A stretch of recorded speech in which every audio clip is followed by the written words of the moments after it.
মনোবীক্ষণ polyclinic, চিকিৎসার জগতে এক দশক। এখন এখানে সব বিষয়ে ডাক্তারবাবু একসাথে তলায়।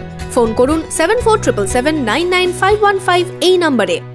রেমাল থেকে সন্দেশখালী নিয়ে বাংলার মুখ্যমন্ত্রীকে তোপ অধীরের। বহরমপুরের সাংবাদিক বৈঠকে তার দাবি, বাংলার মানুষের সাথে মুখ্যমন্ত্রীর সম্পর্ক হৃদয়ের নয়, ভোটের। ভোট সর্বস্ব রাজনৈতিক দলের নাম মমতা ব্যানার্জি। বাংলার মানুষ জানে দিদিকে সব সময় পাওয়া যাবে, শুধু বিপদের সময় পাওয়া যাবে না।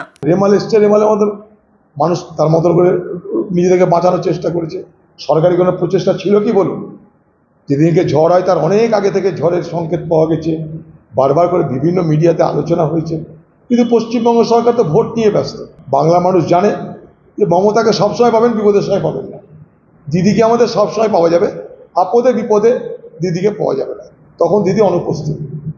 তাই স্বাভাবিকভাবেই মানুষ তার নিজের পায়ের উপর ভরসা করে, নিজের হাতের উপর ভরসা করে, আর বাংলার মানুষকে আল্লাহ আর ভগবানের উপরে তাদের দয়াতে বাংলার দিদি বলি ছেড়ে দিয়েছে।